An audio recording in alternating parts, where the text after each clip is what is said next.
A few moments later.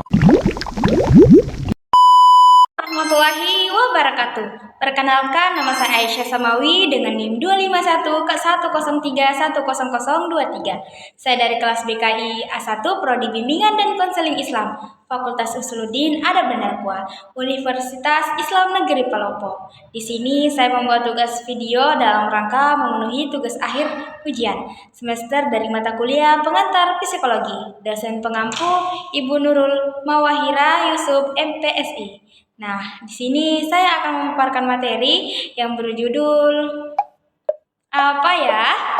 Cekidot. Psikologi kognitif.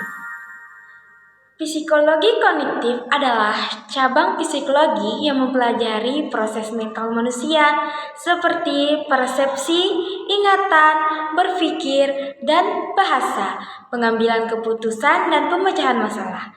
Pendekatan ini melihat manusia sebagai memproses informasi, yaitu makhluk yang menerima, mengelola, menyimpan, dan menggunakan informasi seperti sistem komputer. Psikologi kognitif hadir karena behaviorisme tidak mampu menjelaskan proses mental manusia.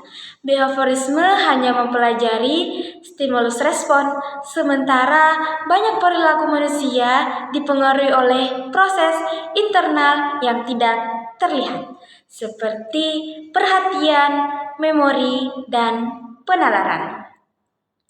Bagian pertama, faktor internal, eksternal, lahirnya psikologi kognitif. Faktor internal dipengaruhi tokoh-tokoh non-behavioris yang menekankan pentingnya proses mental. Gagasan awal tentang pemikiran sudah muncul sejak Plato, Descartes, Kant, Ebbinghaus, dan James dan Piaget. Kant dianggap memiliki pandangan mirip pendekatan informasi perception, yaitu melihat manusia sebagai pemproses informasi. Kedua, faktor eksternal. Didukung kemajuan teknologi, komputer, teori informasi, dan cybernetics. Tahun 1956 menjadi titik penting lahirnya kognitif, sains, dan AI. Pertanyaan Alan Turing 1950 menjadi dasar perkembangan kecerdasan buatan dan cara berpikir baru tentang proses mental. Bagian kedua, berdirinya psikologi kognitif. Psikologi kognitif resmi muncul pada tahun 1956 melalui simposium di MIT. Tokoh-tokoh seperti Chomsky, Newell, Simon, dan George A. Miller memunculkan gagasan revolusioner. Miller memperkenalkan konsep The Magical Number 7 yang menjelaskan keterbatasan memori manusia. Buku Ulrich Neisser 1967 memperkuat aliran ini dan menjadikan sebagai bapak psikologi kognitif. Nah, bagian ketiga, tokoh-tokoh psikologi kognitif. Pertama, ada George A. Miller, yaitu memori dan memperbesar informasi. Kedua, ada Ulrich Neisser, perintis utama psikologi kognitif. Ketiga, ada Leon Festinger, teori disonansi kognitif. Dan ada keempat, Aaron T.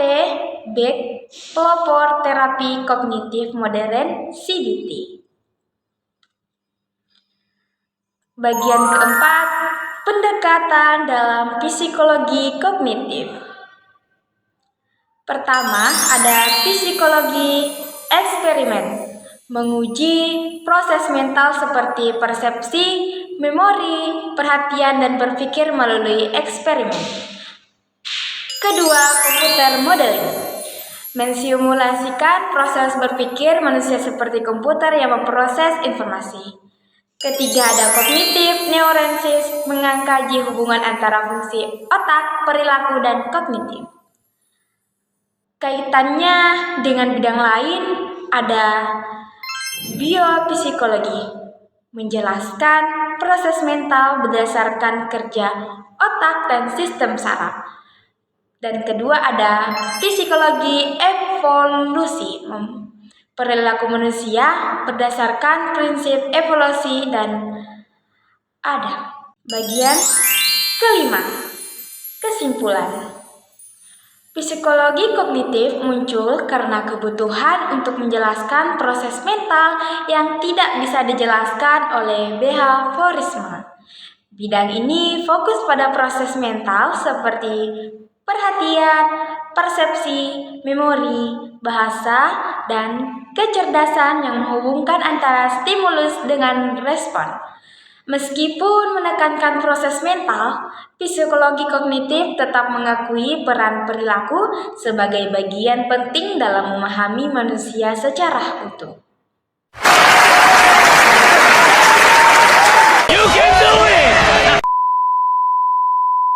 Demikian pemaparan materi yang saya sampaikan. Apabila terdapat kekurangan atau kesalahan dalam penyampaian, saya mohon maaf.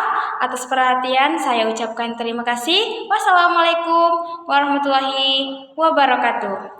Sampai jumpa, see you next time. Bye-bye. Saatnya sudah akhir sekali. Terima kasih dan jumpa lagi.